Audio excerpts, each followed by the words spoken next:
Honorable Speaker, it is against this background that I seek a statement from the chairperson of the Departmental Committee on Environment, Forestry and Mining on the following. 1. Could the chairperson explain the reasons why Phase 2 of Grandich Water Dam project that was commenced in 2016 and expected to be completed in 2018 as stalled for the last 7 years? 2.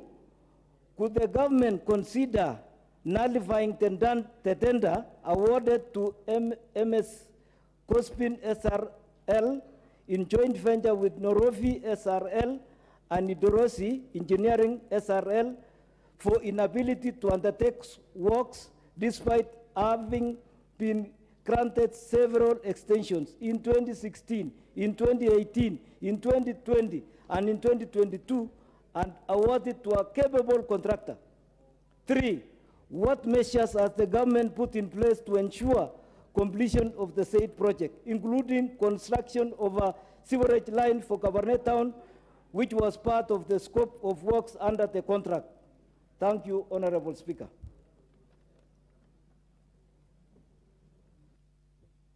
I think next is the Honorable Emmanuel Wangwe, member for Navokoli. Thank you, Honorable Speaker. Honorable Speaker, I rise on Standing Order 43, especially Part 1, under General Statements, Honorable Speaker. Honorable Speaker, education is a very important foundation to any citizenry. And we witnessed a situation, Honorable Speaker, on Friday last week, where our speaker, substantive speaker, I was of the opinion that I would have raised this when he's on the chair, had to get award, Honorable Speaker, for the doctorate in, from Kibabi University.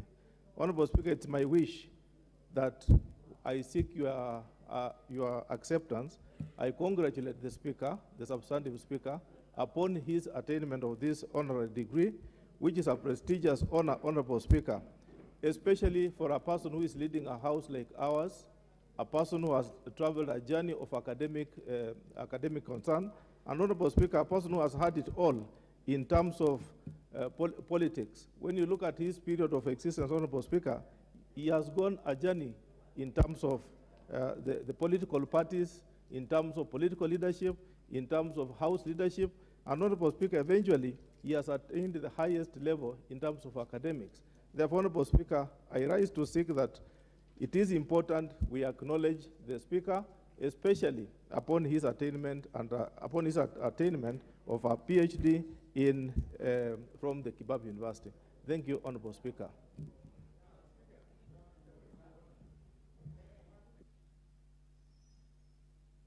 What's your point of order, Honorable Bowen Kangogo?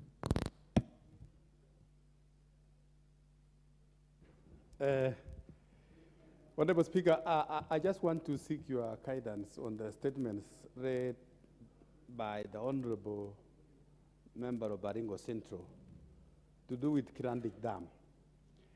I think the question is supposed to be directed to me as the Chair of Water, Irrigation and Blue Economy. But how that question is framed, it's like it's addressing it to the chairperson of Environment and Forestry.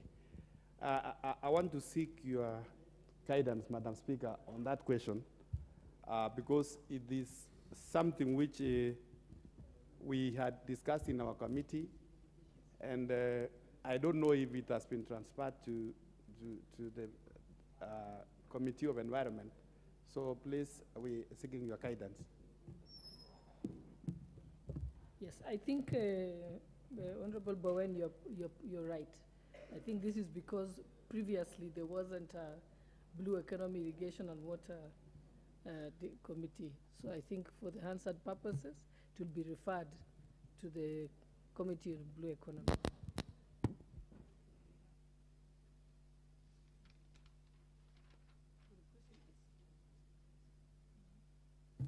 Okay, now we go to questions. The Honorable Member for Lamu East, Honorable Rueda Obo.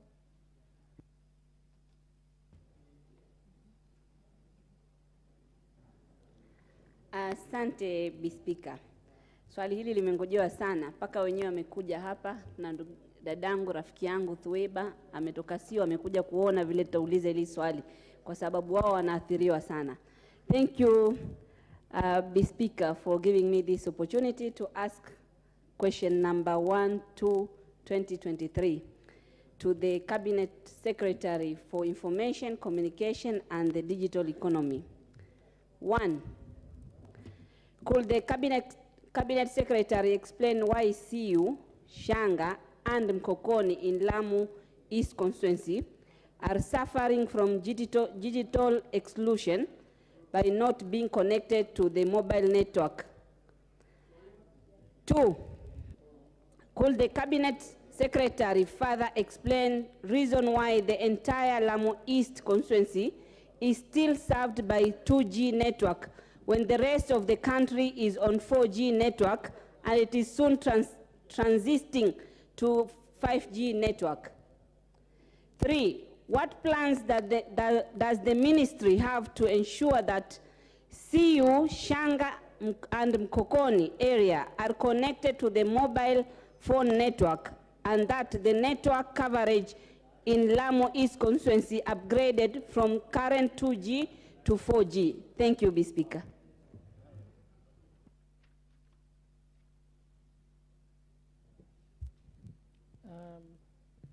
Next question is by member for Embakasi Central, Honorable Benjamin Gadiru.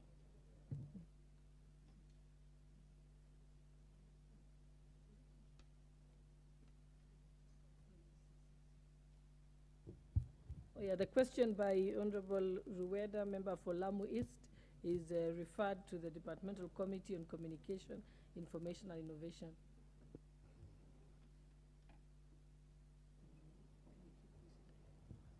Thank you, Madam Speaker.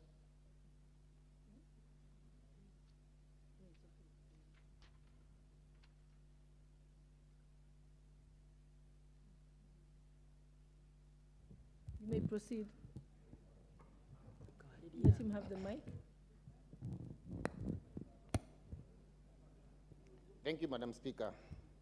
I'd like to ask question number 013, 2023. Directed to the Cabinet Secretary of Labor and Social Protection. Number 1, could the Cabinet Secretary provide the status of Inua Jamii program, detailing the number of the current beneficiaries and those who have exited the program? Number 2, could the Cabinet Secretary explain why there are delays in disbursement of cash transfers to beneficiaries at the Inua Jamii program, and state what plans the ministry has put in place to ensure timely disbursement of the funds? Number 3, what mechanism is the ministry instituting to ensure timely replacement of beneficiaries of the Inua Jamii program who exit the fund through death, as well as orphan and vulnerable children, OVC, who attain the age of 23 years, which is set as the exit age? And when does the ministry intend to carry out mass registration of fresh beneficiary, noting that many Kenyans have attained the eligibility of age of 70 years, and others have become orphans, while some are now living with disability? Thank you, Madam Speaker.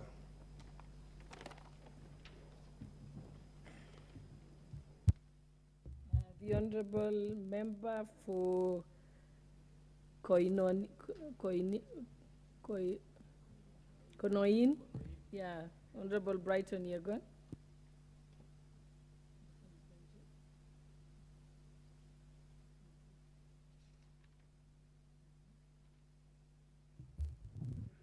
That question goes to the Departmental Committee on Social Protection.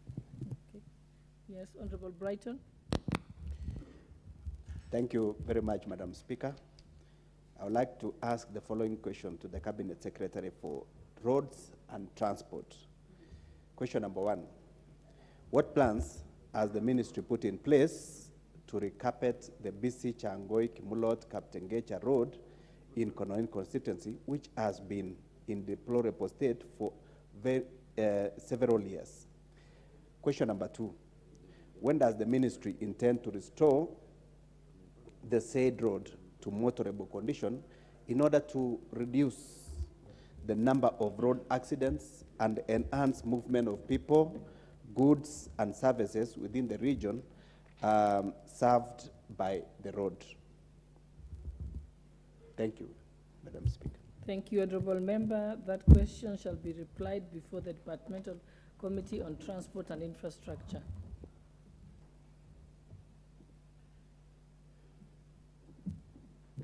The next is the Honorable Member for Kirinyaga Central, Honorable Joseph Gitari. Thank you, Madam Speaker. I rise to ask question 015 of 2003, directed to the Cabinet Secretary for Education. My questions are, could the Cabinet Secretary state whether the criteria used for placement of students in Form 1, particularly in day schools, takes into consideration the proximity of runners to the schools? Question number 2, what measures has the ministry put in place to ensure that day scholars who walk for distances of over 10 kilometers to school in wee hours of the morning and evening are guaranteed security from the potential dangers such as attacks by criminals, gangs, abduction, vulnerability to incidences of rape? I thank you, Madam Speaker. Thank you. That question will be replied before the Departmental Committee on Education. Next is the Honorable Member for Westlands Constituency, Honorable Timothy Wanyonyi. Thank you, Madam Speaker. Madam Speaker, I rise to ask a question number 016 of 2023. Could the Cabinet Secretary, for Roads and Transport, could the Cabinet Secretary provide details of the approved design of Wayakwe, including the road profiles or road designages, road lighting, service lanes, and pedestrian walkways and crossings, and clarify whether the ongoing construction works on the named road are being carried out in accordance with the approved design? Question number 2, state the timeline for completion of the Kangemi and Dumboini overpasses and restoration of access roads destroyed during the construction.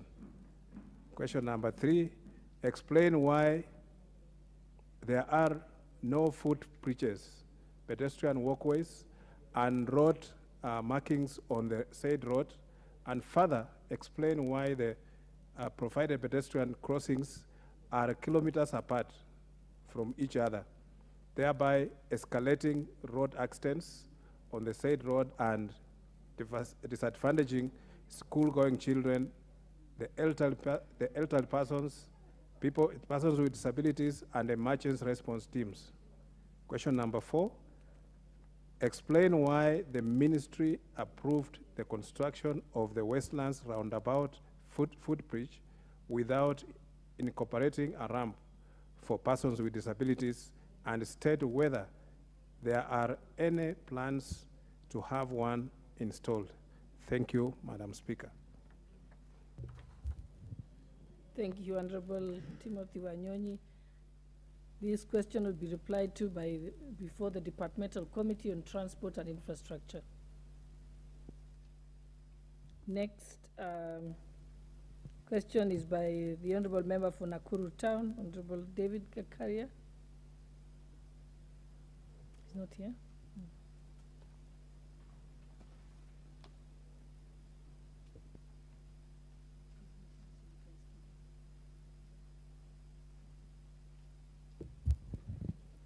The next question is by the Honorable Member for Machakos County, Honorable Joyce Kamene.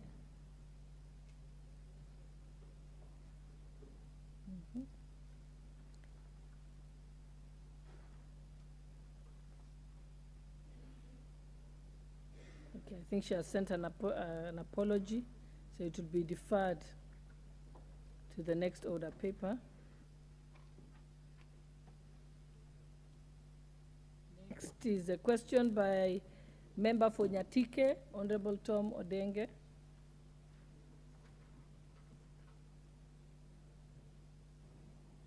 Give him the mic. Thank you, Madam Speaker. I rise to ask question number 19 of 2023.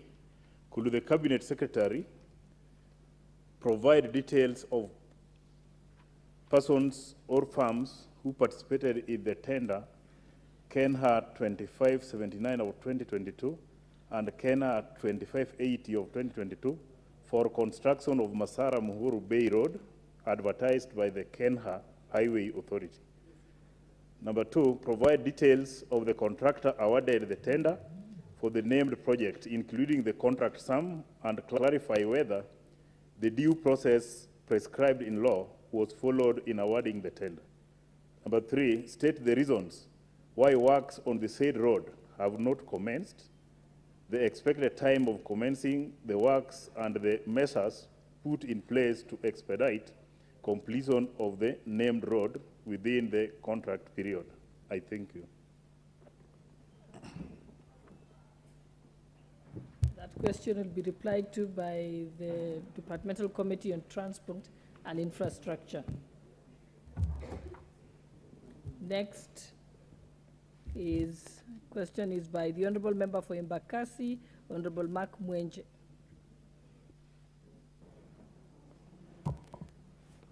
Thank you, Honorable Speaker. My question is to the Cabinet Secretary for Interior and National Administration.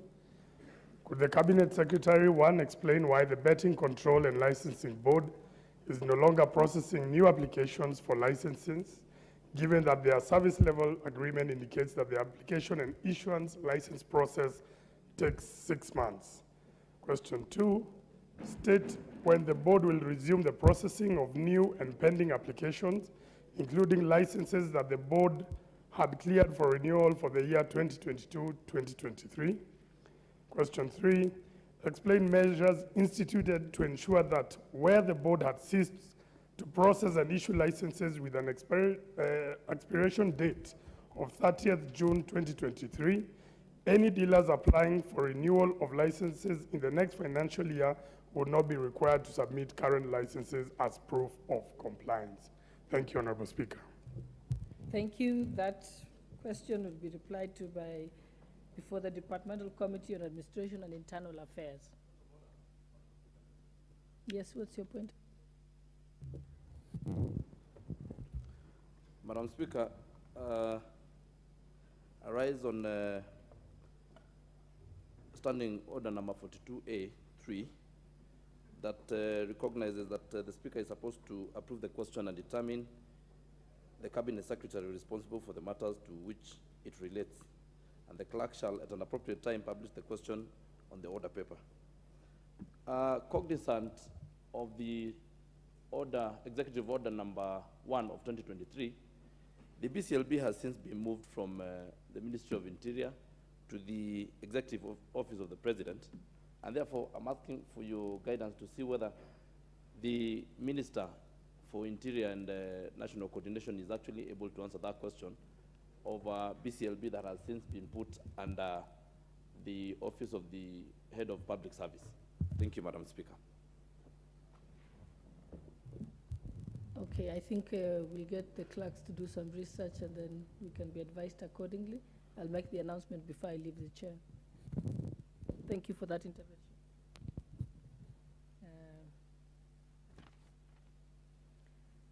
The next question is by member for Alego Usonga, Honorable Samuel Atandi. Thank you, Honorable Speaker. I rise to ask question 21 of 2023, and the question is directed to Cabinet Secretary for Information Communication. Measures that have been put in place to guarantee integrity of the recruitment process.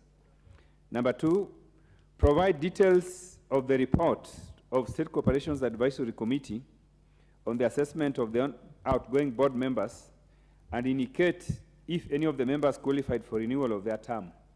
3, state whether a legal advisory has been provided by Attorney General on independence of the council and whether the advisory has been taken into account in the ongoing recruitment. And lastly, explain the measures the ministry has taken to address loopholes in the recruitment process of the board of the Media Council of Kenya, which previously led to court cases in 2013, 2014, and 2019, including the current cases in 2023.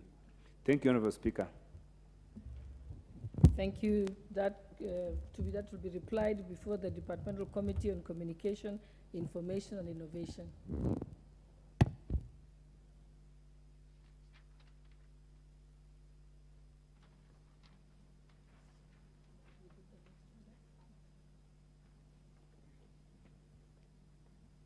I think we're done with the questions. Yeah. Order number 8, motion, general debate on the proposal to Parliament to consider amending the Constitution and the standing orders. Resumption of debate. Okay. The Honorable Member for Baringo North, Joseph Makilap.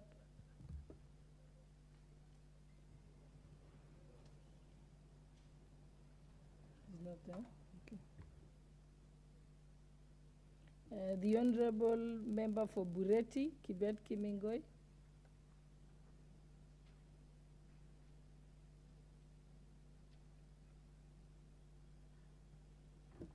The Honorable Member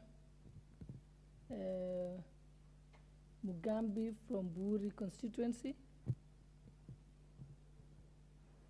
Who left their cards?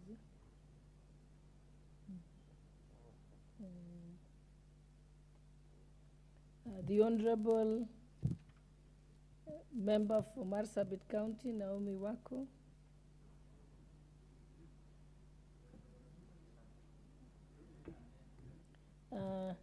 Yes, she had spoken on it. Eh? The Honorable Member for Masiga, Joshua Mwalio.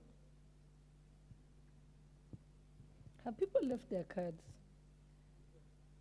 Madam Speaker had okay. Spoken on this. Ah, okay. Yes. You not spoken, okay. Okay, the Honorable Emmanuel Wangwe. Thank you, Honorable Speaker. Honorable Speaker, I rise to support this motion number 8 on the general debate on the proposal to us in Parliament here to consider the amending of the Constitution and the standing orders. Honorable Speaker, as you can see, the memorandum to this House by His Excellency the President had two issues. One, to look into the matter of amendment of the Constitution to allow the creation of the office of the leader of the opposition, and two, thereafter, to look into the amendment of the standing orders and the Constitution, if possible, to include several funds into the Constitution of Kenya, Honorable Speaker. Honorable Speaker, I would want to maybe make the first approach on the issue of allowing the office of the leader of the opposition. As we can see, Honorable Speaker, in a short while ago, we had an issue where the minority leader is looking into the issue of the selection committee. Had we had the official leader of the opposition into this House, Honorable Speaker, there is the way the side of the minority could align itself with the leadership of the official opposition, who could by now be His Excellency, the Right Honorable Raila Amolo Odinga. The similar, Honorable Speaker, this is going to also look into the issue of the government side, whereby it will now be putting the issue of ministers coming into the House, unlike today, where we are to refer to the chairman or chairpersons of various committees to answer questions. It is a better and a direct approach of issues, whereby we can face the person who holds that office and place that person to account, rather than, Honorable Speaker, getting a longer route, which the Constitution of Kenya 2010 did not envisage that it will be longer. Instead, by then, having moved from the old Constitution to the new Constitution, it was a milestone then, of course, we must appreciate. But now, this is a level where we are going to make it better. Therefore, Honorable Speaker, the proposal to have the office of the leader of the opposition is a good thing. We were in this House last Parliament, Honorable Speaker, where we had the issue of the BBI, Had we gone that route, Honorable Speaker, by now it would not be there. But now that it never functioned, it never worked, today we have an opportunity to anchor the office of the leader of the opposition into the Constitution of Kenya, so that, Honorable Speaker, we can move forward using the examples of the issues that are happening today. Honorable Speaker, on the second part, which now the memorandum looks into, is the issue of anchoring in the Constitution and the understanding orders various funds, Honorable Speaker. Funds to do with the issue to do with CDF. Honorable Speaker, as we are aware, it has been a tall order each year, especially each first year of the sitting. There are always challenges. The executive wants to shift goalposts. They do not want to give out CDF on time. They do not want to make it, they want now to make it as if, Honorable Speaker, members of parliament have to pester or beg the executive to allow them. Despite the fact that, Honorable Speaker, we vote for these funds, disbursement is solely in the hands of the executive, and therefore, Honorable Speaker, it becomes their prerequisite on when to disperse. But the moment we anchor this into the Constitution, Honorable Speaker, and also anchor it into the standing orders, it will rather be very mandatory, it will be obvious, and nobody will have to challenge it. Honorable Speaker, you find there are very many legal litigations onto the issue of NGCDF and CDF from the inception of 2003. We find that, Honorable Speaker, whoever wants to hammer the members of parliament, whoever wants to throw a stone at parliament, is all the issue of CDF. Should we anchor this in the Constitution, Honorable Speaker, it will be a better move, so that, Honorable Speaker, we have a fund which is forming a full tire recognized by the Constitution of Kenya, so that we can all enjoy. And, Honorable Speaker, it's not going to come as NGCDF alone. It's also going to look into the affirmative action, a fund which goes to our sisters representing our various counties. And therefore, Honorable Speaker, all of us will have a cake to share in terms of representation. Any kind of oversight we will undertake, Honorable Speaker, it will be an oversight which is backed up by the resources. Honorable Speaker, we do say that once you have the power, power must be supported by resources.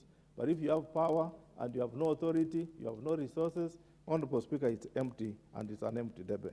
It's important that these funds are given, are supported into the Constitution, so that, Honorable Speaker, today we could be talking of a good figure that has gone into our various funds. Today, Honorable Speaker, as we speak, we are happy the government has disbursed funds for bursaries, but we've not gotten the funds, Honorable Speaker, for development.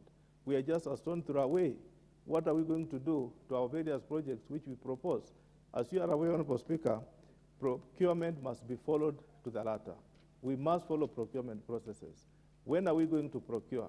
We did amend last year, last Parliament, Honorable Speaker, in the Parliament in 2015, the Public Procurement Disposal Act. You cannot procure until you get the funds. If today people have not gotten, various constituencies have not gotten the funds, therefore, Honorable Speaker, it means we foresee a situation where not less than a month from the time you get the funding, you're going to procure. We are now in March, which means by 30th June, end of the year, financial year, most of the projects will not have been procured. We will push forward to the next year, and it's simply going to be a burden. But once we put this into our Constitution, Honorable Speaker, it will be easier and faster for us to be able to proceed. Therefore, Honorable Speaker, I see this memorandum to the President as being a good memorandum, as being a memorandum which can open a round table of discussion, so that, Honorable Speaker, we might not end up just looking at the issue of anchoring the official opposition into the Constitution, but, Honorable Speaker, opening up could be, this is a forum to ease the tension that could be there, so that once we are discussing the issue of the official leader of the opposition, we could also discuss what is going on today in the country. Where are we as a state, as a country? When can we see our leaders talking to each other, Honorable Speaker? When can we see the party leaders talking to each other, Honorable Speaker? Isn't this the opportunity, Honorable Speaker, that men who sit and talk at each other are better than men who sit and talk against each other? Therefore, Honorable Speaker, is a good opportunity, is a good moment to open up a discussion which can see all of us in the country sitting on a round table and discussing.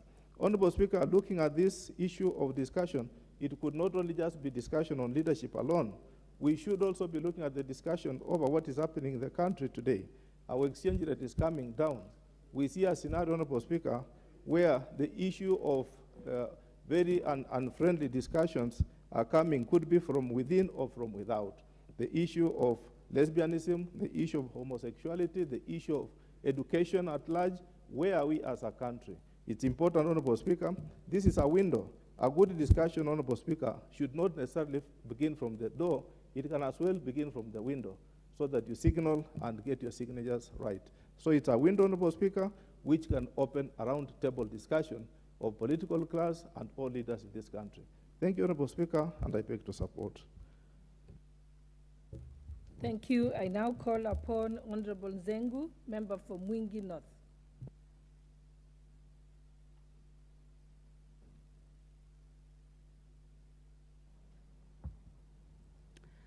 Thank you, Madam Speaker, for this opportunity for me to contribute into this motion of amending the Constitution to entrench the funds, the NGCDF funds, the GAF funds, amending the Constitution to create the office of the official leader of opposition, among other changes that have been proposed by the President.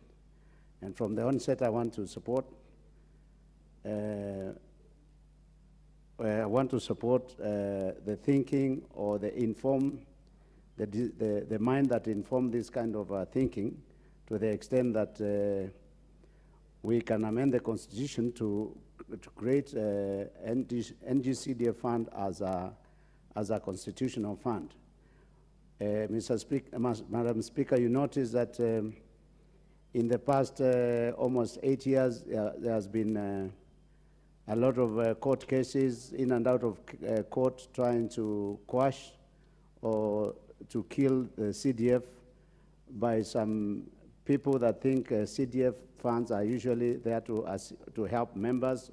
They think that CDF funds is a fund for the member to enrich themselves, not knowing that CDF funds are usually funds are used to really support those poor students, poor families, and that in areas like where I come from, a lot of children have gone to school because of these funds, and it is everything that the community has.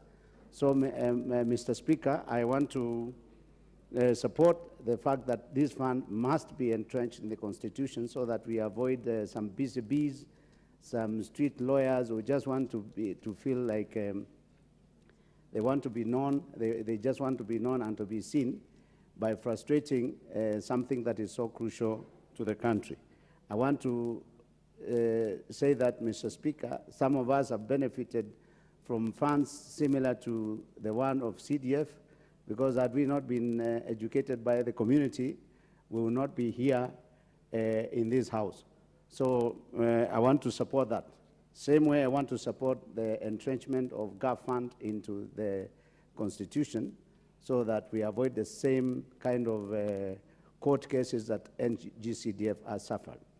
On the matter of the leader of official opposition, I want to differ with the thinking because I think our country does not have a provision for that, and I think it will bring a confusion because we have a presidential system and not a parliamentary system. So I think I would want to differ and say that that may bring confusion, and maybe even how to create the office and to operationalize the office may become a challenge. On the matter of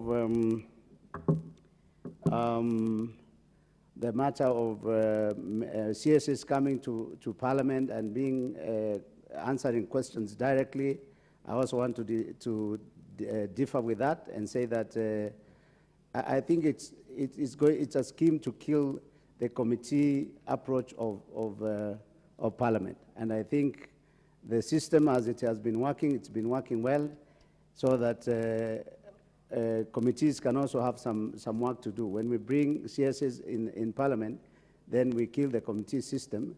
And I think those people who created the Constitution had borrowed from other countries where committee systems really work. So, Mr. Speaker, I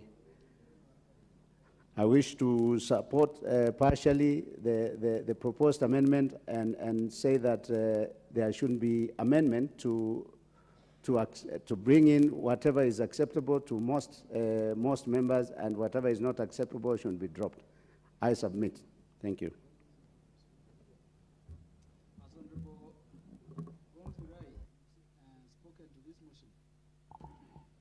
Mheshimiwa Spika, naomba niunge mkono hoja hii 100%. Yeah, so if you have not spoken to the motion, as a ranking member and on account of seniority, proceed and make your contributions. Asante sana Mheshimiwa Spika, kwa sababu ya hilo. Nashukuru sana kupata nafasi hii, kwa sababu hoja hii nafikiri inajaribu kuleta tiba kati ya masala mengi ambayo yamekuwa mazito sana katika nchi hii.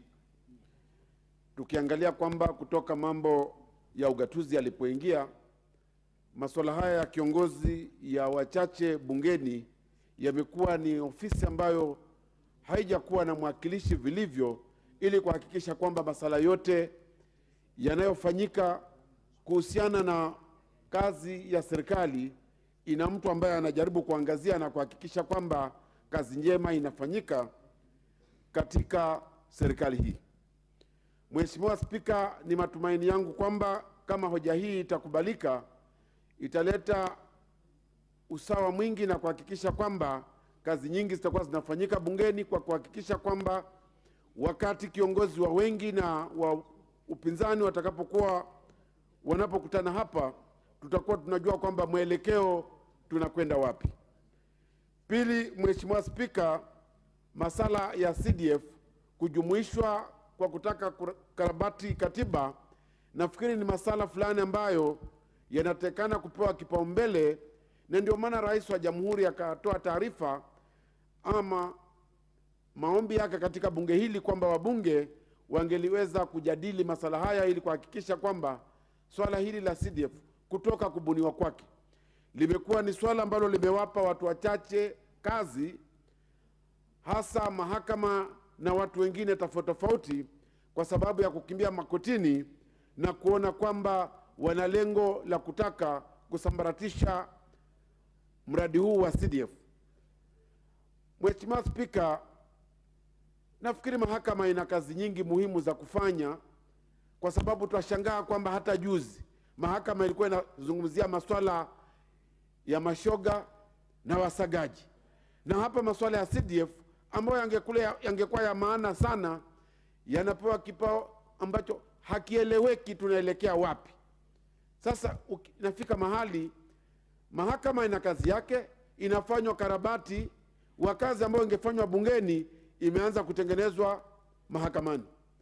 Na ndio maana tunasema kwamba penginepo ni muhimu sisi wenye kujumuika na masala kama haya tujaribu kupata tatuzi ya kuhakikisha kwamba katiba imefanywa karabati, ili tuhakikishe kwamba sheria hizi zimerekebishwa na kuhakikisha kwamba CDF itakuwa ni kitengo ambacho kinatoa huduma zilizo njema, kwa sababu ukiangalia jamii zetu kule nyuma, ikifika wakati wa kufunguliwa kwa shule, basari inapokosekana, ni kazi ambayo huwa ni ngumu, hasa kwa mjumbe, kwa sababu yeye ndio anakuwa ATM na hawezi kutosheleza masala haya. Kwa hivyo ninaomba kwamba kwa wale ambao penginepo angekuwa na roho mbili kuhusu swala hili, wafikirie mara mbili kwamba CDF ni ya msaada kwa wananchi walio wengi na ni msaada kwa taifa nzima, kwa sababu katika sehemu mbalimbali nafikiri miundo msingi ambayo inatengenezwa katika mashule yetu nyingi inatokana na CDF. Nikianza kazi bungeni 92, nilikuwa na shule za upili 6 peke yake. Kufikia hivi sasa nina shule 27, na nashukuru kwamba hizi zote ziliweza kupatikana kwa sababu ya hazina ya CDF. Bwana Spika, masuala haya ya jinsia ambayo pia yamekuwa ya utata sana kwa zaidi ya karibu vipindi vitatu vya bunge, kwamba iko haja kuhakikisha kwamba jinsia zina uwakilishaji sawa katika jumba hili. Tumekuwa kila tukijaribu kupiga hesabu zetu, mambo hayaendi vile yanavyotakikana, na upinzani unakuwa kati yetu sisi wenyewe kwa wenyewe,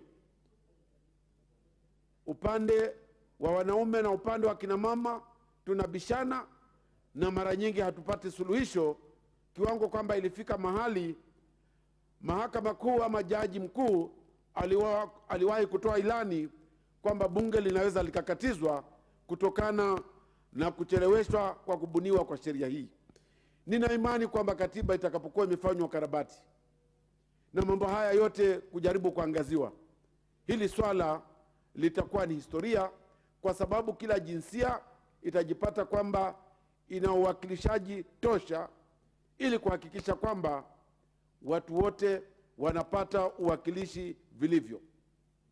Mheshimiwa Spika, swala hili la mawaziri kuingia katika hili bunge nafikiri litakuwa la manufaa sana kwetu, kwa sababu wakati mwingine inatakana tuangalie sheria vile ilivyo. Sheria ilitengenezwa na mwanadamu na inaweza kukarabatiwa na mwanadamu, na mahali ambapo tunaweza tukatumika ili kuhakikisha kwamba ukarabati umefanywa, naona ni bora tupate kugeuza sura zetu na kuhakikisha kwamba sheria hii inafanywa karabati ili mawaziri wapate kuja hapa.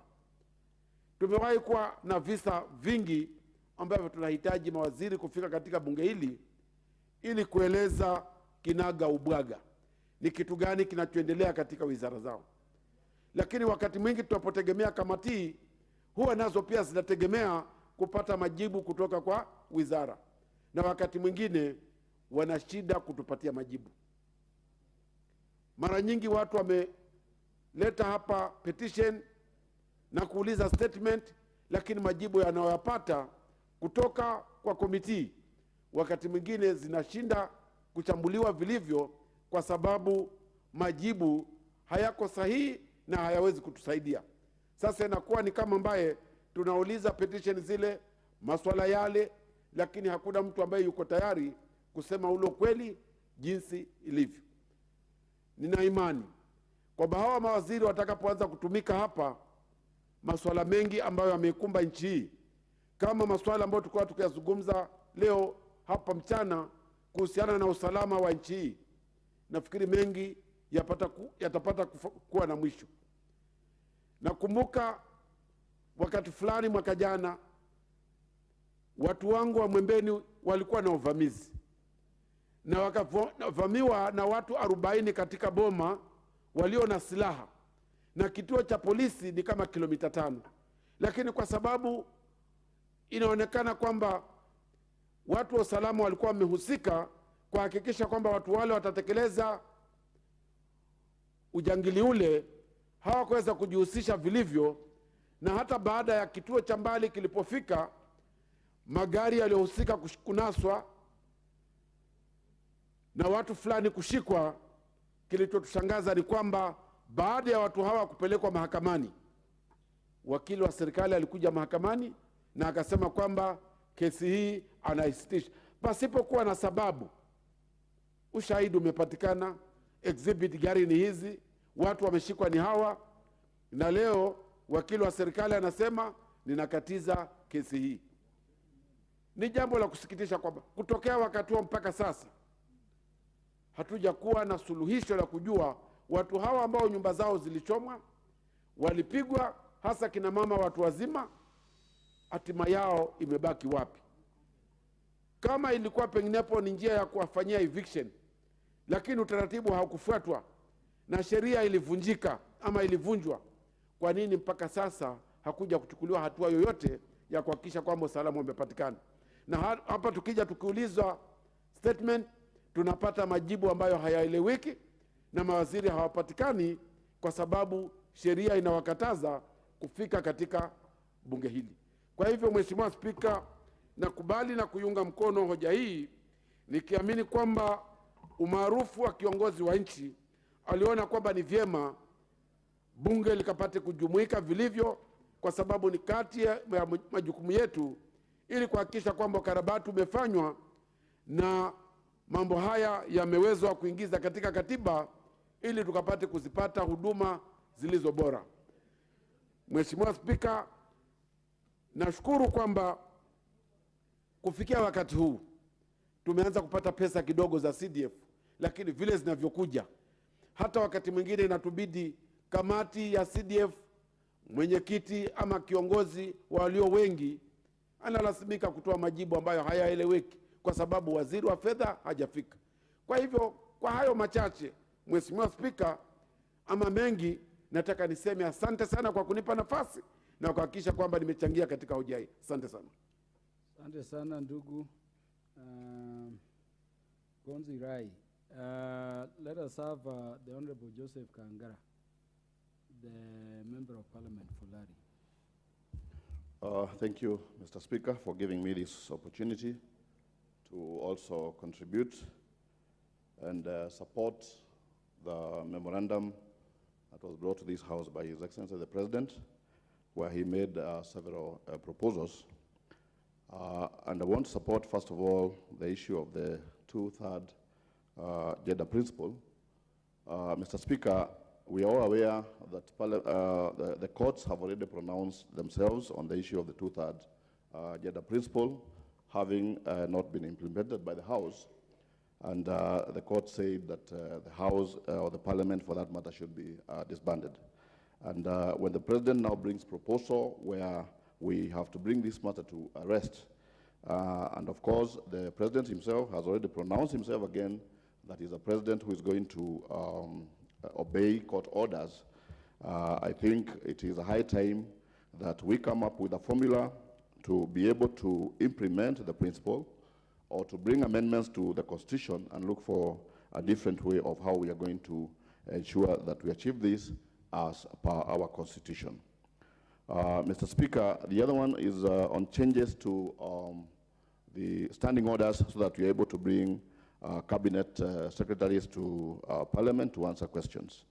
Mr. Speaker, we are aware that the current system where questions are being asked through committees, we have seen situations where questions have been asked, answers have been given, sometimes not satisfactory, and you realize that the members who have asked the questions do not have an opportunity either to have a supplementary question or a remedy in case the questions are not properly answered.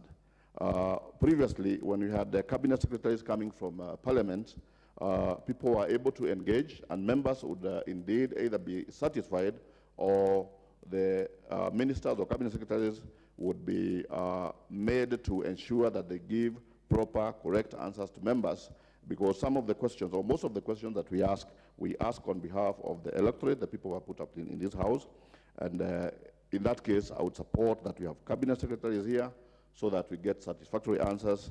And if supplementary questions are being, or we have issues we want to be added onto the answers, we are able to get that, Mr. Speaker. The other one is the issue of entrenching the various funds, NGCDF, GAF, in the Constitution. Mr. Speaker, you are aware that again, severally, some people, I would call them busybodies, have been going to court every other time and claiming that CDF is unconstitutional. Mr. Speaker, we are aware that in this country, CDF is the first form of formula, for that matter, that was put to test on the issues of devolution. It is the only fund that wananchi have been able to fill. Today we have money going to the county governments. If you go to our constituencies and look at the projects which have been implemented using CDF and the projects done sometime by the county governments, you realize that CDF is felt across board. We have money that is meant for bursaries to needy, bright students in our constituencies, and if anybody would want to kill CDF, that person wants to kill Kenyans, because indeed they depend on this for bursaries and for various projects that are being done within the constituencies. So I believe it would be important so that we cut off this jigsaw that has been going on every other time, that nobody has to go to court because we have ensured that we have entrenched it properly in the Constitution, and now we can be able to serve our constituents and Kenyans for that matter without any disturbances. And the same thing with GAF. We have our women representatives who are running around counties, and of course, as politicians, there's a lot of expectation from the electorate. When people do not have funds to be able, when you go to people because they have issues every other time, and when you don't have this kind of funding, then it means that you're not able to serve your people properly. We would want it entrenched so that we are also able to serve our people well. We also have the oversight fund. The proposal to have oversight fund both for the National Assembly and for the Senate. Mr. Speaker, I believe that our senators and even ourselves, because if people just depend on their salaries to be able to move around, because we are not in charge of CDF, CDF is being managed by the committees. But for us to be able to oversight, because we are supposed to oversight government, senators are supposed to be oversighting the county governments, and without funding to be able to move around, and especially those who have some very large counties, then it means that their work is hampered. Mr. Speaker, I would support that these funds are entrenched in the Constitution so that we can be able to offer the services for whatever we are elected for to Kenyans. And Mr. Speaker, I support and thank you very much.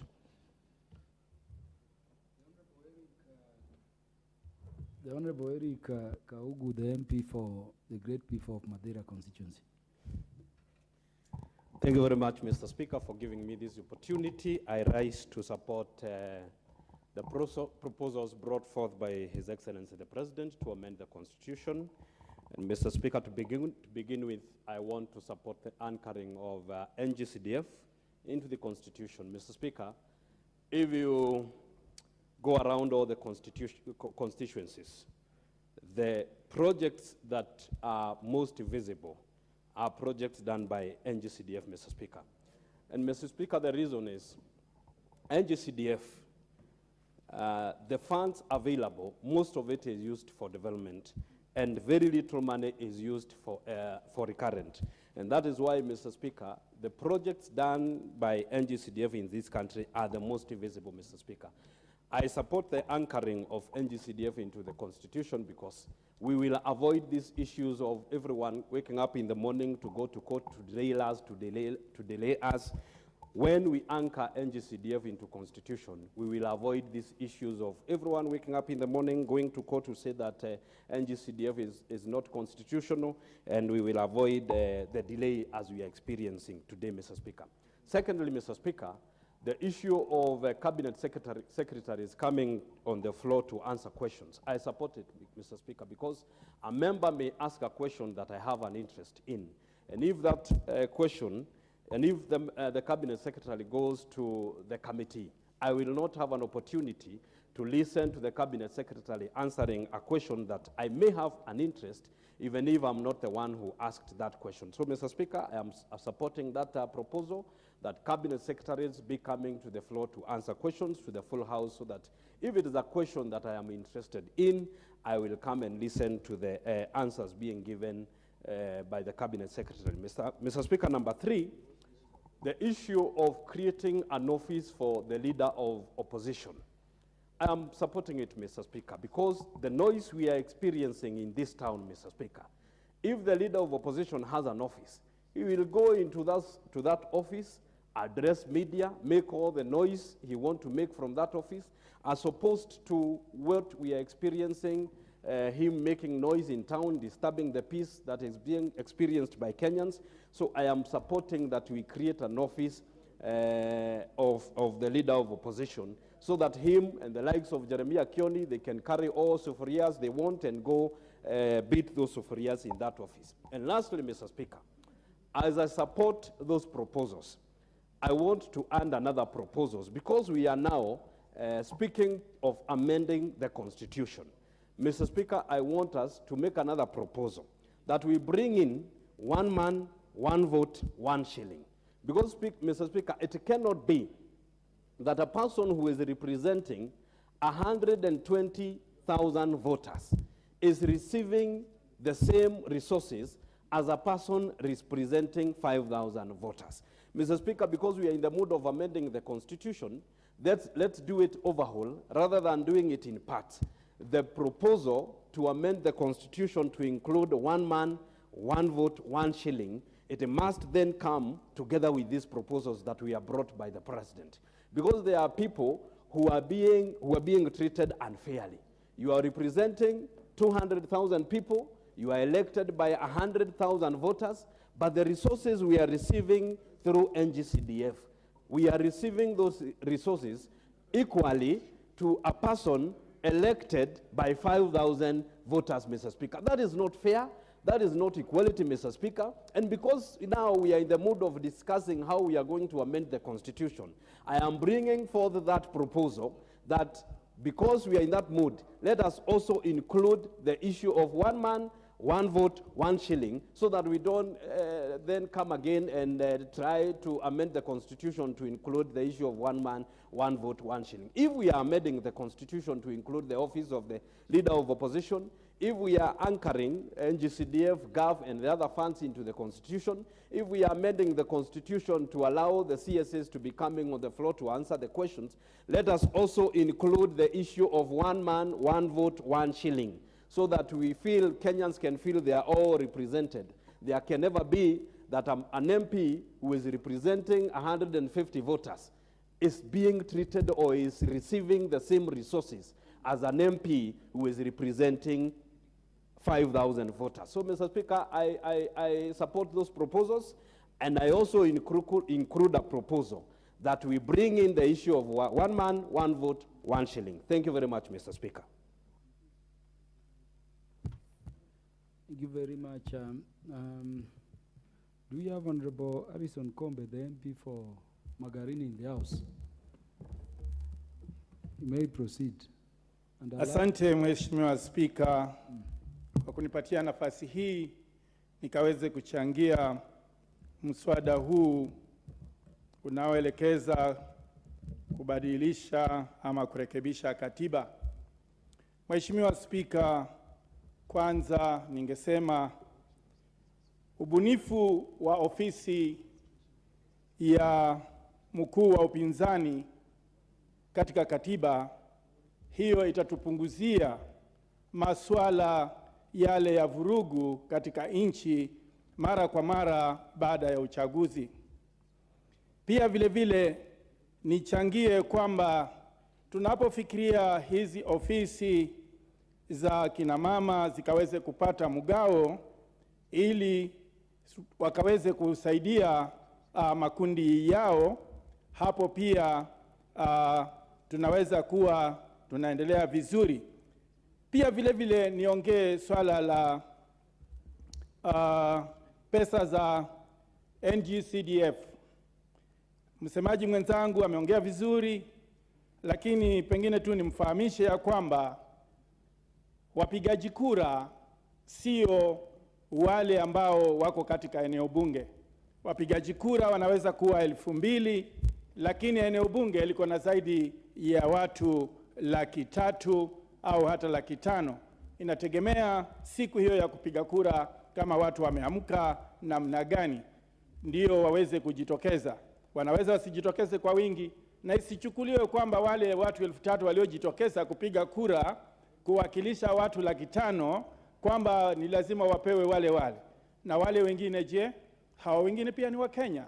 Inastahili pia wakawe wanaweza kupata hela za kuweza kuwasaidia. Pia vile vile, Mheshimiwa Spika, ni muhimu kwamba tukaweze kupata mawaziri ndani ya bunge hapa, ili kwamba ukiwauliza ama ukiuliza swali linapokuwa halijajibiwa vizuri, kuna nafasi ya kuweza kuuliza maswali ya ziada. Na pia vile vile swali likiulizwa huwa halijalenga eneo bunge moja, huwa limelenga maeneo bunge kadhaa. Hapo wahusika wa maeneo bunge hayo mengine pia watapata nafasi ya kuweza kuuliza maswali ya ziada ikiwa ni hapa ndani. Hayo naona tutakuwa tuna mwelekeo mzuri. Hivyo basi naunga mkono urekebishaji wa katiba ili kwamba mambo haya mengine yote yakaweze kuzingatiwa. Kwa hayo, Mheshimiwa Spika, nasema asante kwa kunipatia nafasi hii.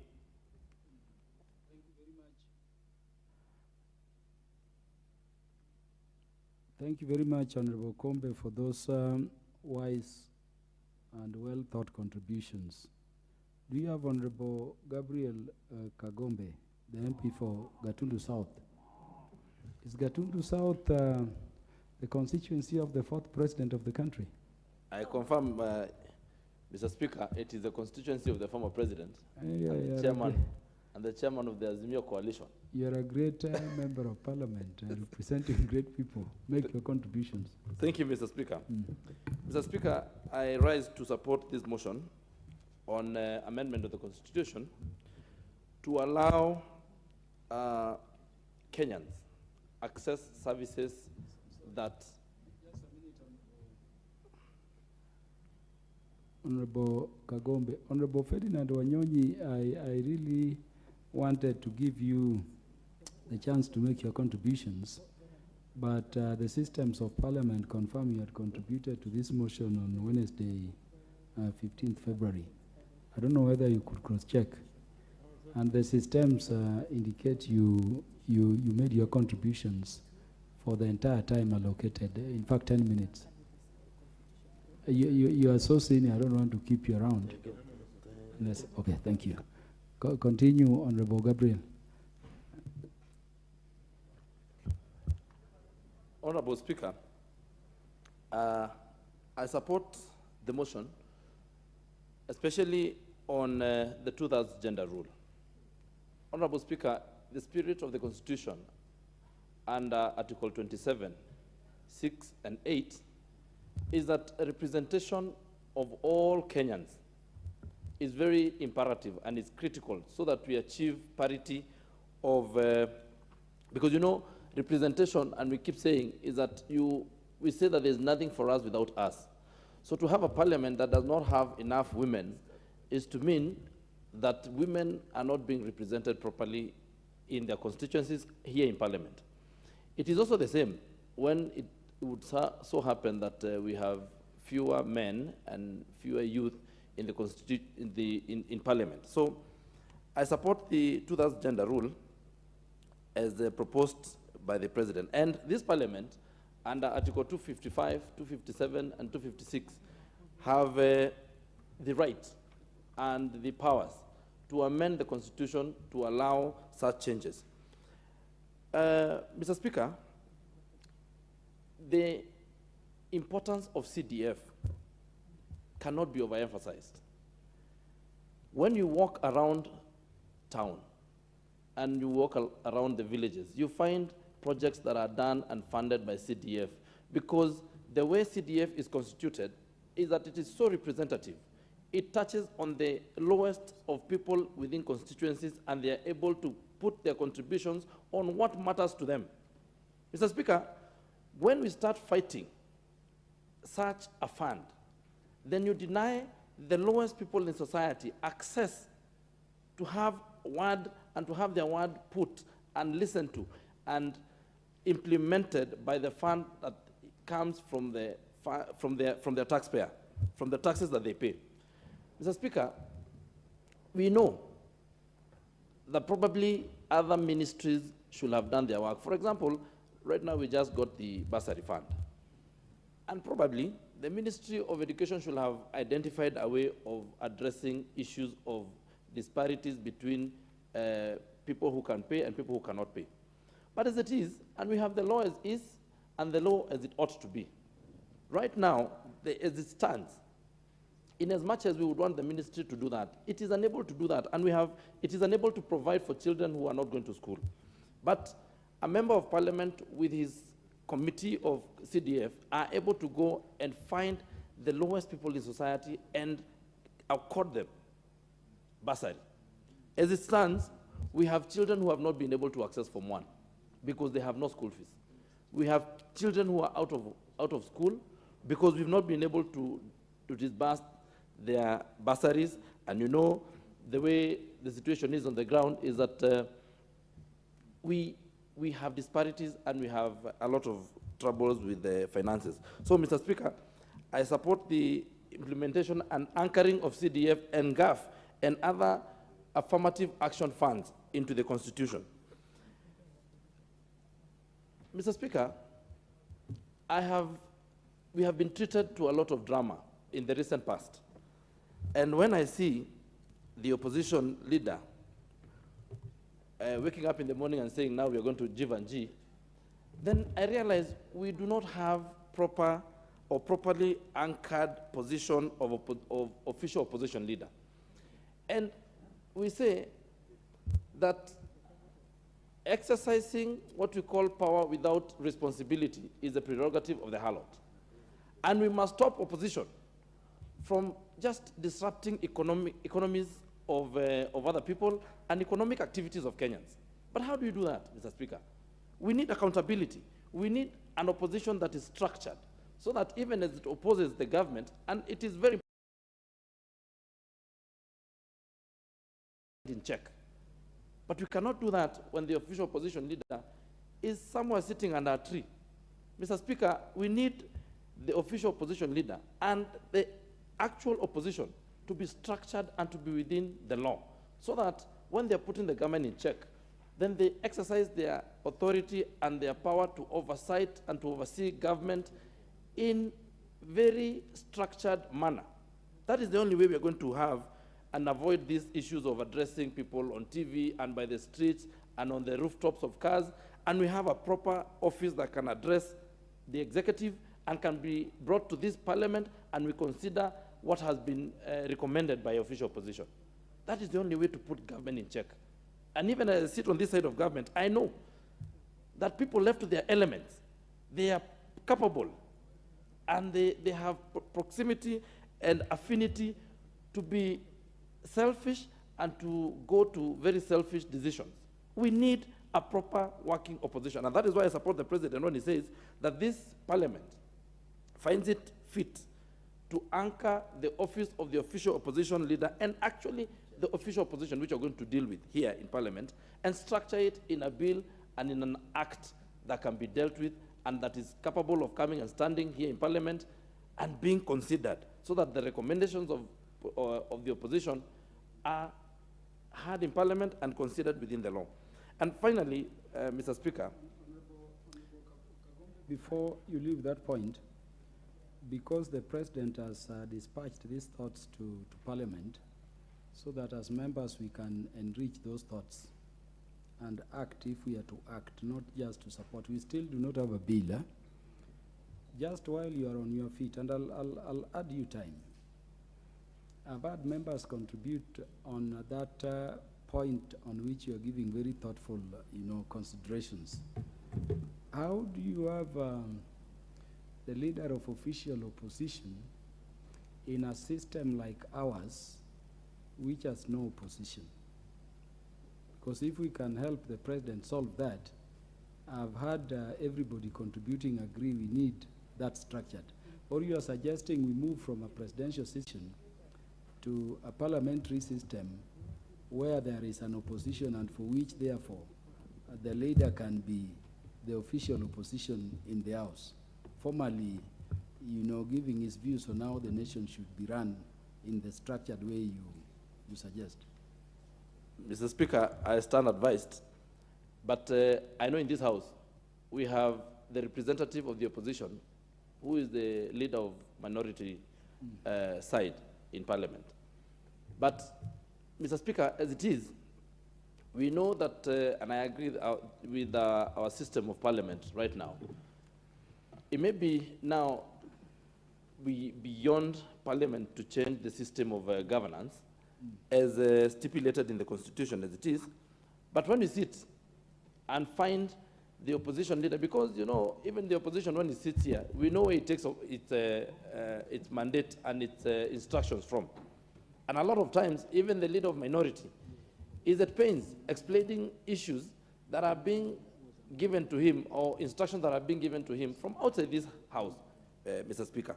But my suggestion would be that we form an office of that person who vied in the presidential election and became #2, and give him an office where he can articulate his issues within the Constitution. And that does not call for the change of the system that, of governance that we have to a pure presidential one, or rather to a parliamentary one, but allows the person who became number 2 or the first runners-up in a presidential election, because he has a lot of support. And a lot of times, you know, we find that this person had only just about 49% of the people. And these people, in as much as we say that in a democracy, the majority will have their say, their way, and the minority will have their say, that person who was number 2 has a lot of support. And the people who supported him also need to feel that they're represented in the government.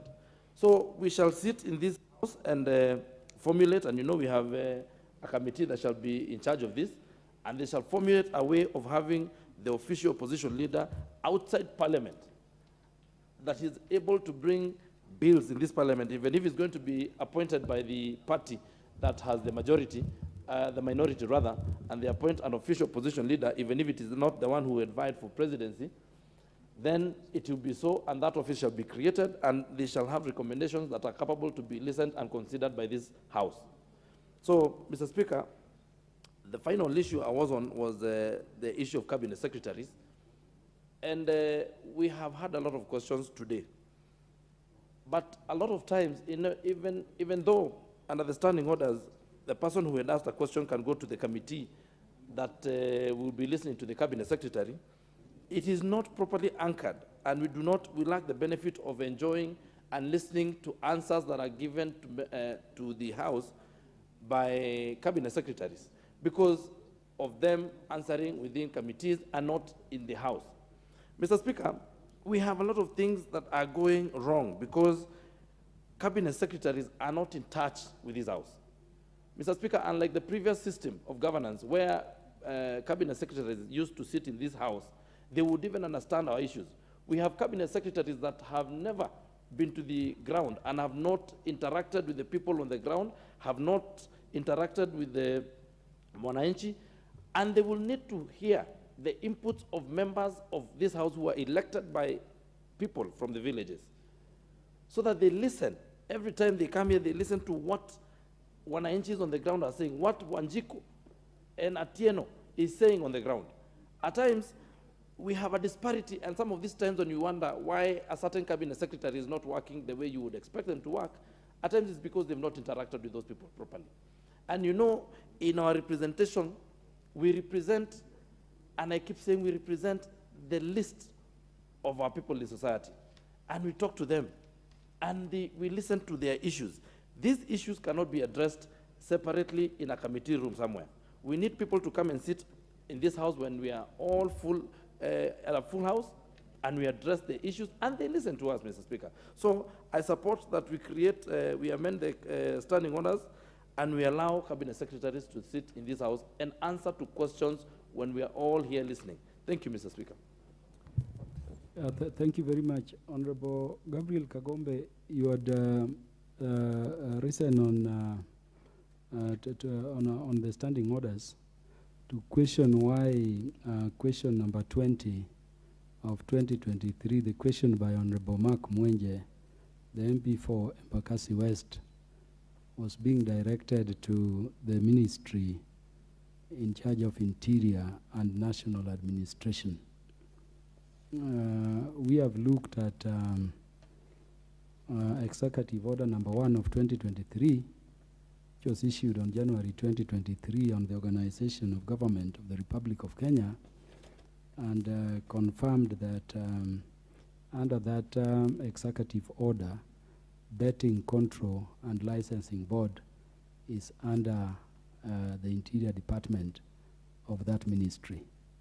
And so the question, insofar as the records we have are concerned, was properly directed. It is so ordered for now, and it will remain until we get a contrary position, like in terms of the reorganization of government. Thank you very much. Honorable Joyce, Dr. Joyce Atieno Bensouda, the Member of Parliament for the great people of Homa Bay County. Have you contributed to this motion? I haven't, Mr. Speaker, and that's why I put my card to contribute on this motion. Yeah, if so, take all your time. Thank you so much, Mr. Speaker, for giving me this opportunity to contribute to this noble motion. For those who do not know me, once more, I'm Honorable Dr. Joyce Atilo Sogo Bensouda, woman representative, Homa Bay County. So Homa Bay is here, full house with 8 constituencies. And I thank you, Mr. Speaker, because I am your woman representative. And sitting beside Ms. Karachuonyo, MP, who is also one of the people whom I come with from the same county. I really appreciate when I hear, I want to be very brief today, because the issues to be supported in the motion are quite clear, quite precise, doesn't even require more debate, requires implementation. Where a nod is required, that is what I want to give. Where further consultation and intensive public participation is required, it must go to the people. And therefore, I want to appreciate the current government who has brought 4 items into this parliament to legislate over it. Top cream is the 2/3 gender rule. I remember, Mr. Speaker, during my campaign, one of the things that I promised the women, I'm going to be in that parliament and I'm going to push for implementation of 2/3 gender rule once and for all. I want to congratulate all the women who are in this parliament, the senior ones who are not with us here, but are in other levels of government. I want to appreciate those who have earned the position either in private, parastatal, and what have you. I want to inform and categorically go on record that 2/3 gender rule in this parliament doesn't require further debate, requires implementation. It is long overdue. I think we are moving towards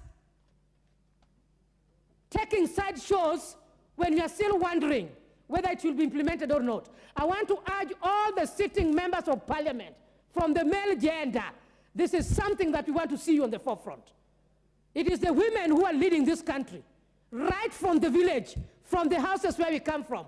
When a woman is in front, everything is perfect. Mr. Speaker, sir, I want to say that 2/3 gender rule becomes concluded.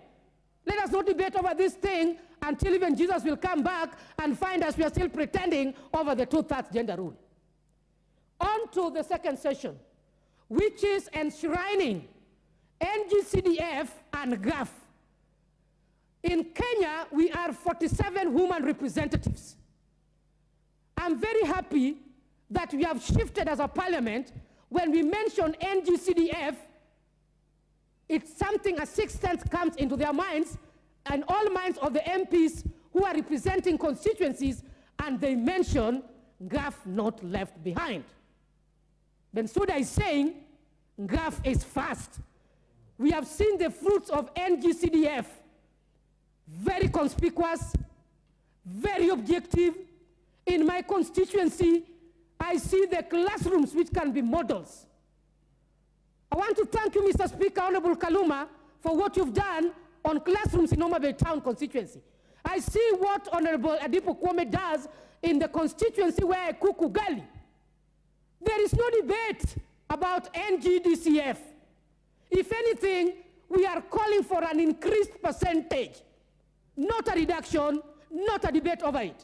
And we are saying that when we came to Parliament, in my maiden speech, I said categorically, I did not resign from my job to become a flower girl. I'm above being a flower girl in the Parliament. I'm here to represent. I cannot represent words and statements. I represent work. And work goes along with financial mobilization. And therefore, I echo the government for bringing that part of NGCDF and GAF enshrined in the Constitution. I remember very well when we had a sitting, when the current government visited Homa Bay. Dr. William Samoei Ruto said, when I stood up to rise on behalf of the 47 women reps, Bensouda, I have already signed that.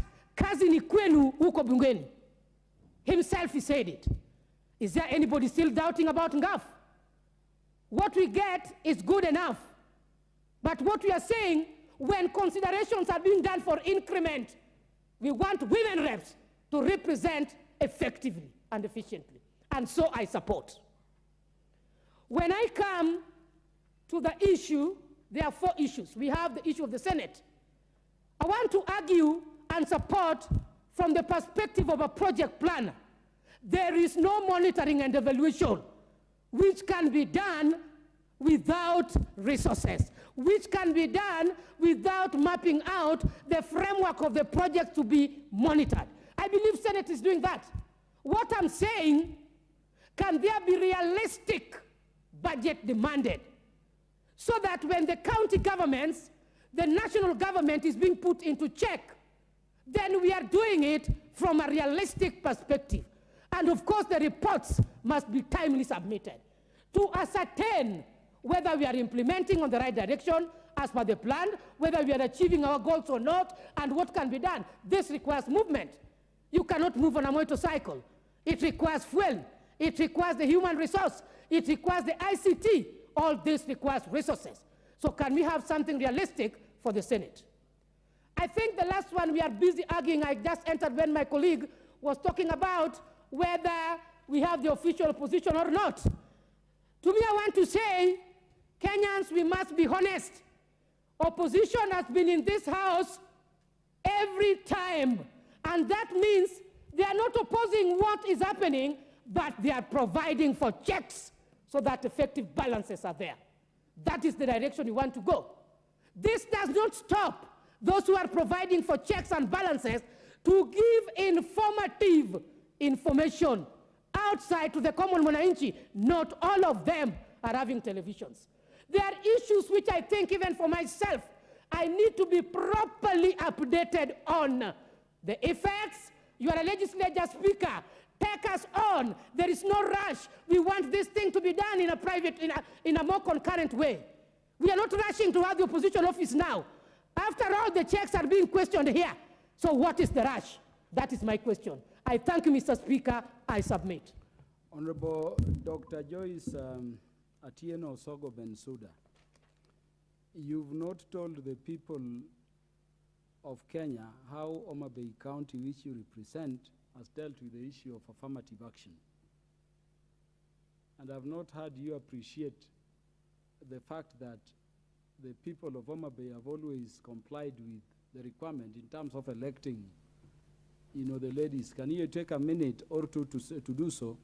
And also confirm to us that case over which a judgment was being delivered in Homa Bay today. Because Homa Bay County, which you are honored to represent, is also the first county west of Kenya to elect a woman governor. Thank you, Mr. Speaker. I didn't want this time for me to be told time out. That's why I was a bit fast.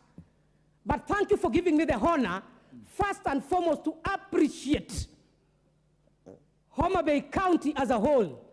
I'm telling you, those are very bright people. They don't just elect. They elect people who can represent them well. You don't go campaigning for them to elect you. They make their critical analysis, and they give you the votes that you are worth of. I want to confirm to this House that the MPs who are elected in Homa Bay County are people with strong personality. They are competent. And in most cases, when the representation of even Kenya is being done, like now I'm just from Zambia. Why did I go to Zambia? Millie Odhiambo is presenting another conference which is championing from tomorrow. So that tells you how Homa Bay County MPs are competent. I want to appreciate that Homa Bay County elected the first woman governor in Nyanza region, whom since being in office for the last 6 months, we are seeing changes taking place. I've not been keen, Mr. Speaker, to watch, but when I kneel down and I pray, I know everything is good in the sight of God. So whatever judgment is there, I even know through the Spirit. We are moving on. There is no turning back in terms of health facilities. Homa Bay is becoming clean. In fact, the last time I visited Kisumu and Homa Bay, I'm even seeing Homa Bay bypassing Kisumu. Just give it 2 months. I'm seeing Homa Bay bypassing Kisumu in terms of environmental cleanliness. The MPs who are there are effectively doing their work. Myself, as a woman rep, I'm very competent. Within the short period, I want to tell this House that the little that I was given, Mr. Speaker, you saw I launched what is called Mama County Back to School program. My predecessor was doing Mama County Says, but I'm doing Mama County Back to School program with 5 components: gender-based violence, sexual reproductive health, bursary allocation, academic mentorship, and health and sanitation. Quite bright and quite competent. I want to say that the MPs who are there, we work together. We unite and review. That is the way forward that we have championed this time. Even the CIDP were invited together so that we give input on how we want our constituencies to run and prioritize on what projects we are doing. I'm very proud of Homa Bay County, very proud of Excellency Gladys Atieno Nyasunawanga, very proud of all the 8 MPs, particularly the 5 female, Lillian Gogo, Ivo Bara, Millie Odhiambo, myself, including the governor. 5 female MPs in that county. I'm telling you, if other counties are not careful, Homa Bay County is going to be #1 among all the 47 counties. Thank you, Mr. Speaker, sir. Yeah, thank you very much. The Honorable Dr. Wilberforce Oundo, had you contributed to this motion?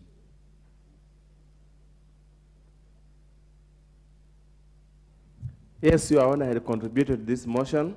I'm just intrigued by the passion by the women rep from Homa Bay. From Homa Bay. The know passion is immense, and I think she could pass the passion to other counties so that we don't waste time talking about this funny thing called the 3rd gender rule that we must put it in the law. Let her pass the passion to other places. Thank you.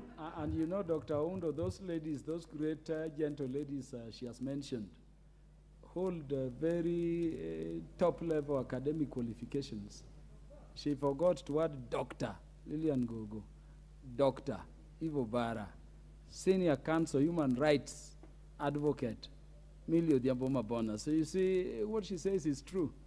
These are very learned and competent people making very valuable contributions in national debate. On 14th August, in the year 1990, honorable members, this country lost a very great Kenyan in the name of Bishop Alexander Muge. I know some of you are aware, but many of you do not know that we have the granddaughter of Bishop Alexander Muge in the house, the Honorable Cynthia Muge. I want to recognize her and give her a chance to say something on this important motion if she had not spoken to it.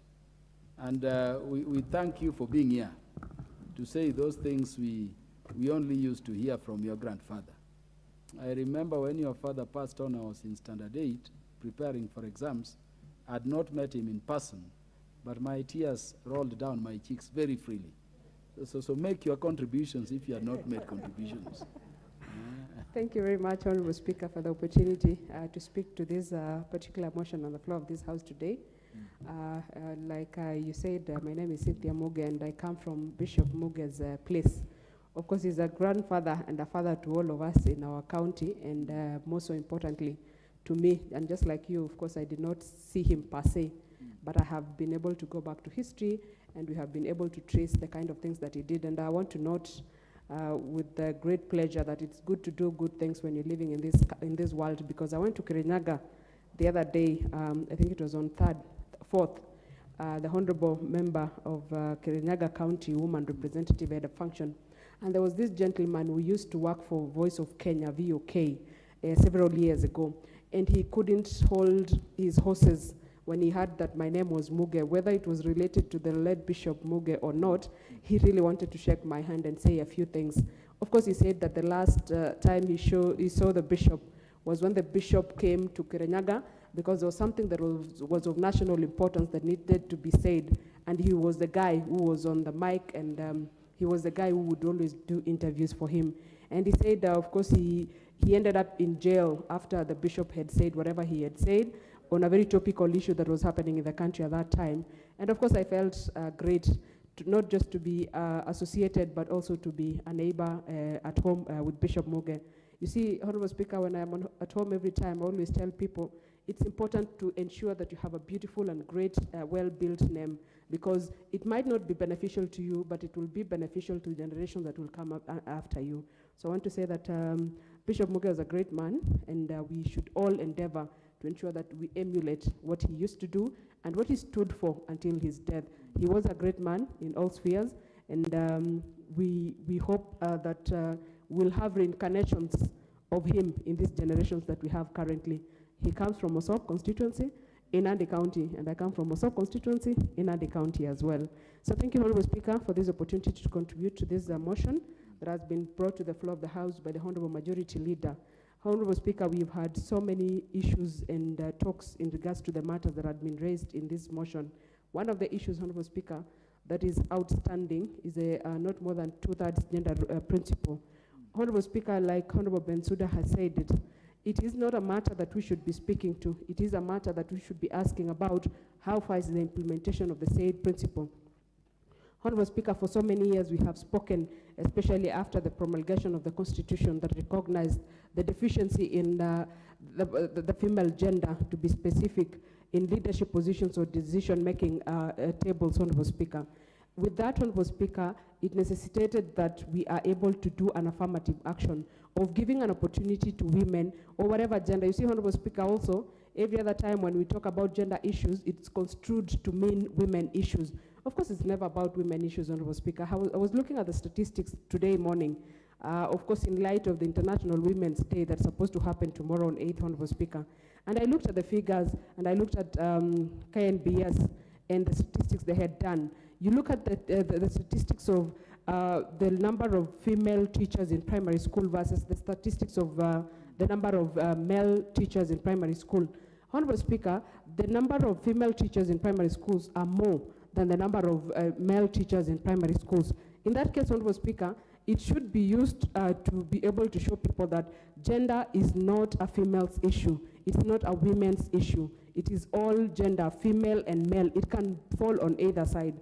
That said, Honorable Speaker, I want to appreciate the President for having gone out of his way. Of course, everyone thought that this was political statements that were being made during the electioneering period, Honorable Speaker, where he promised that he will be able to look into this gender issue keenly and ensure that even his cabinet is gender sensitive. Of course, Honorable Speaker, we have not met all the promises or the things that we imagined that would be met, but there's still time for that, Honorable Speaker. And on this specific issue of in the House of the National Assembly, that is in the Legislative House, Honorable Speaker, the President has been intentional.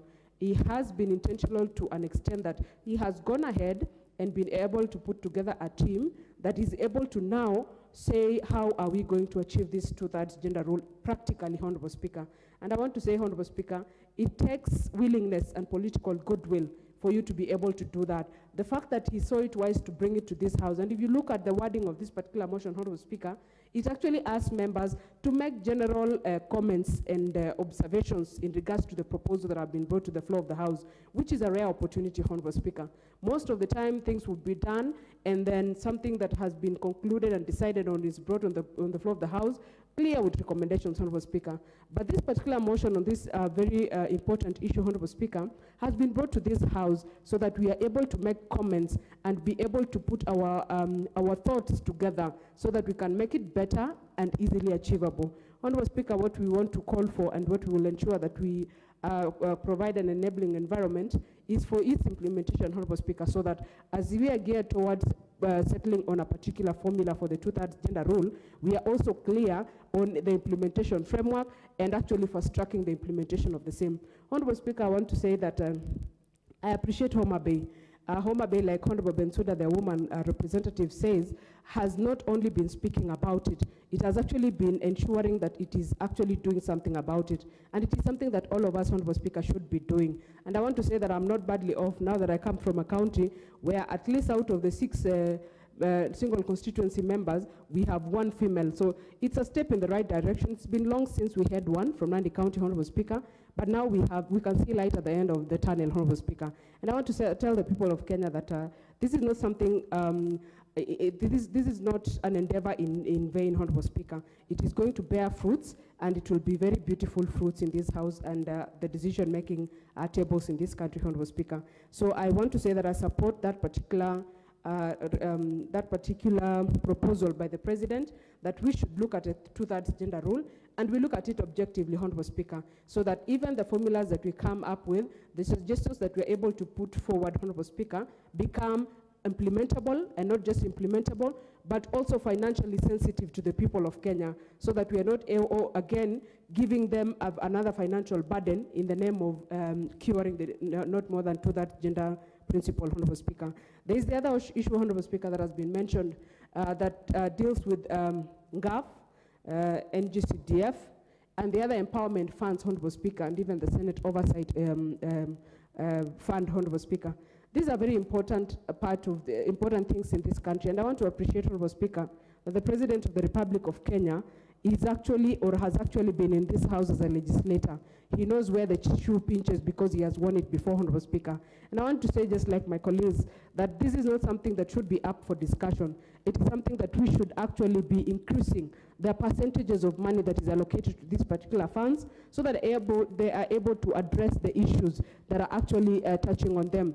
For instance, Honorable Speaker, NGAF, the National Government Affirmative Action Fund, Honorable Speaker, is an affirmative action fund that is supposed to help undo the oppression that the people under that particular category, Honorable Speaker, have gone or have been subjected to over the years, Honorable Speaker. So the discussion we should be having, Honorable Speaker, like the Honorable members, my colleagues say, is about the percentages and the increment of the funds that are supposed to be actually put into the said fund, Honorable Speaker.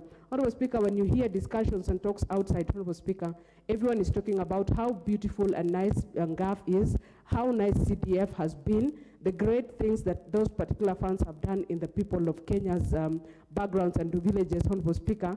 They talk about them so effortlessly, and they actually speak about them passionately, which actually tells us, Honorable Speaker, that we are actually chasing wind.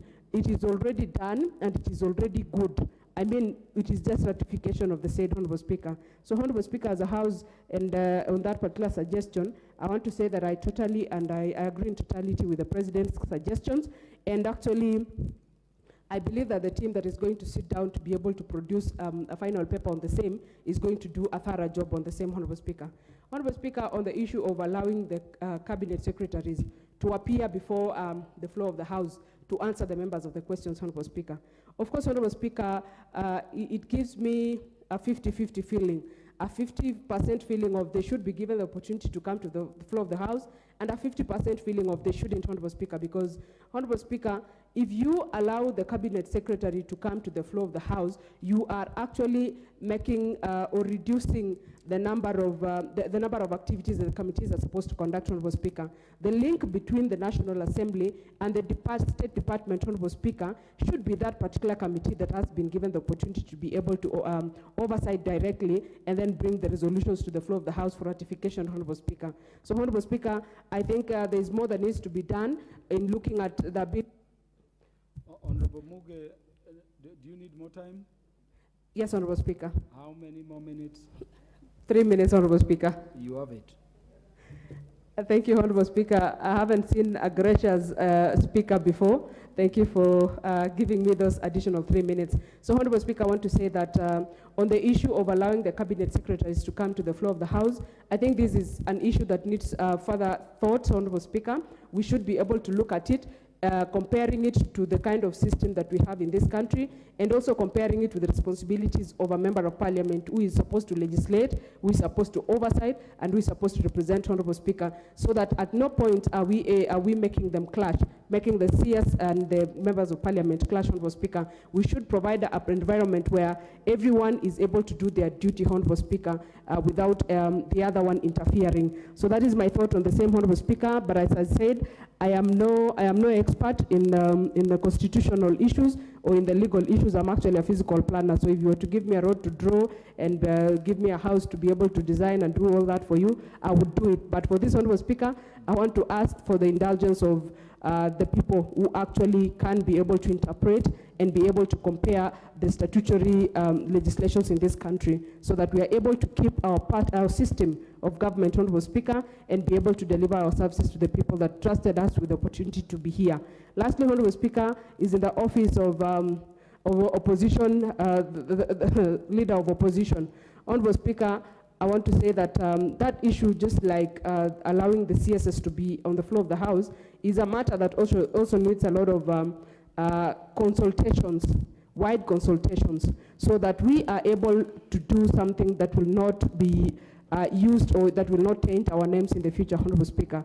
The provision of an official opposition leader position, Honorable Speaker, I don't think it needs to be put in black and white, because if you are an opposition leader, you don't need to have a green card from anyone, Honorable Speaker, for you to do exactly that. You can as well just execute your responsibilities as an official opposition leader.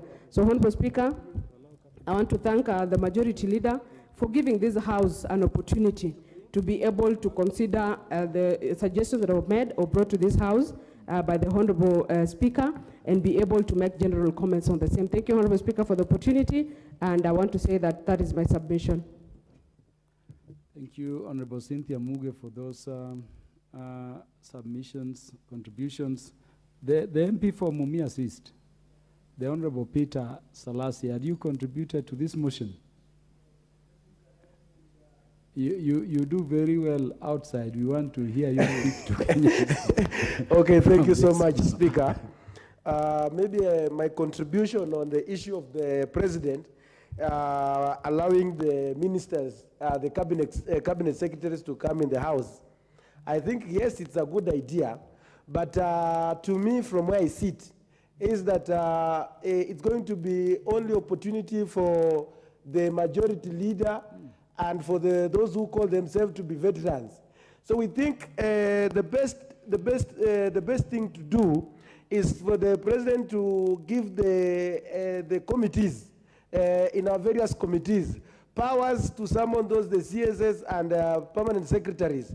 And then now we can table, maybe that one can do better, but for allowing the cabinet secretaries to come in the House, is going just to be a show of the majority leader and minority leader. So for that case, I don't support that thing.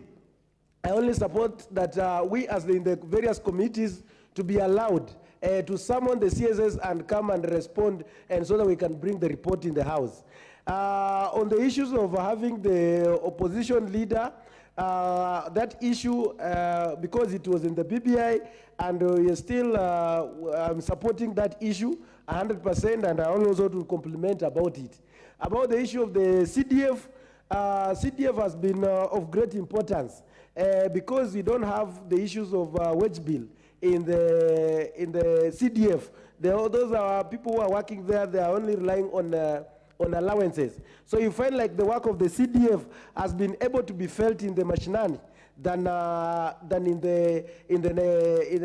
counties. So for the CDF to be enshrined in the Constitution and the GAF, I think is the best. But now with the issue of the GAF, I think there should be some bit of awareness to the Kenyans, so that people can know what are the responsibility of a woman rep. Because you find like some of them, people doesn't know what are the work of the, so even if when the woman rep decides to eat to misuse the funds, Kenyans cannot be able to, the people in the mashinani cannot be able to relate well. So I think that is what I can commend.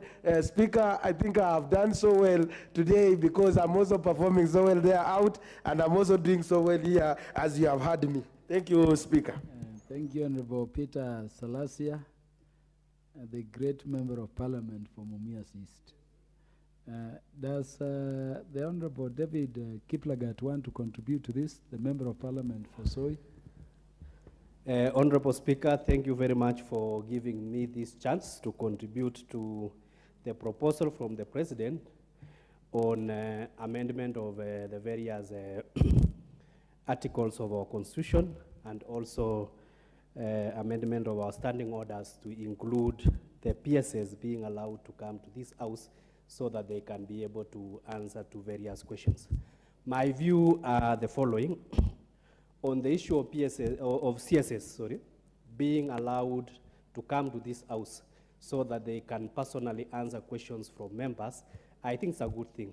First of all, it will energize the House.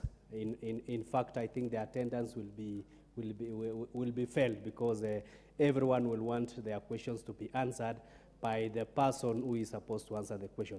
The current scenario whereby the chairman of the committee takes the question to the CS, then that answer is transmitted through the chair to this house.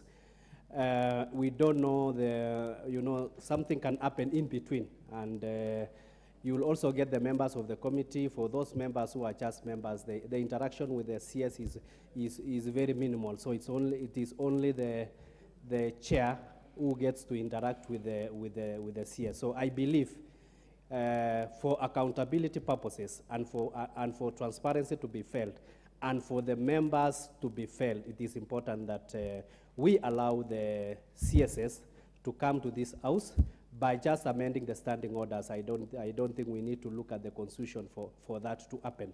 And in fact, I believe even without amendment of the standing orders, we can as well convert this house to the committee of the whole house, and the CS attends, and you will be able to answer questions. So that one is a bit easier. On the issue of representation of women in parliament, I think I have a different view. And those are my personal thoughts. They are not the thoughts of the party where I belong. I believe in letting Kenyans, in letting the voters choose their own leaders without being biased on the issue of gender or any other discrimination for that fact. And we know very well that currently the issue of wage bill is very huge. So adding more members to this house to justify the gender issue, which is constitutionally, it has been allowed, but I know even if it has been allowed constitutionally that we need to have a 2/3 representation, it is important that we look at the issue of representation. People are represented by their elected representatives, and I don't believe adding more women to balance that will bring any value to this house. And I don't think even in terms of sharing on those women who will be able to come to this house to balance the gender issue, whether there will be equity or whether the Wanjiku down there will be proposed to come to this house. I know it is only the women who are within Nairobi or who knows their way within Nairobi and the powers that be that are going to be nominated to come to this house. So for that one, I have a different view, and I hold the view that let the people decide their leaders. And with that, I know the party leader and the president has another view, but for my case, as the representative for the people of Soy, we hold the view that for that one, let everybody go and campaign, get elected, whether you are a man, whether you are a woman, you have equal opportunity to be elected by the people. Honorable David Kiplagat, yeah. You are a very informed leader, so let me pick your view on some matters. You give your views on this matter. You know the much talked about decision by the Supreme Court. The Supreme Court has amended Article 27, sub-Article 4, to say that gender there is not just about male or female, but sexual orientation. And so you have intersex, you have transgender, you have gay, you have lesbians, you have pansexual, all that gender. How would you advise we rationalize the numbers in the light of what the President is proposing we do? Mr. Speaker, sir, I think now we are chattering in the uncharted waters. Our courts should not legislate while they are interpreting the law. I believe on the issue of the LGBT, the decision by the majority of the churches in the Supreme Court was in bad light. It didn't respect our religion. It didn't respect our Africanness. It didn't respect our culture. And for that, in totality, I want to state that we oppose that ruling, and it is a ruling that we need a judicial review over it, because I believe the Constitution is passed by this House, either through a referenda, or for those articles that don't require a referenda, it is passed by the Parliament when it garners 2/3 of all the members of this House. So I believe that is an issue we really need to look at it. And for that case, I think this House should come with an amendment to make it as clear as daylight that we don't support the issue of sexual orientation or the issue of LGBT in our laws. So for that one, I think it is an issue we need to revisit, and we need to come out clearly. And in fact, over the weekend, when we were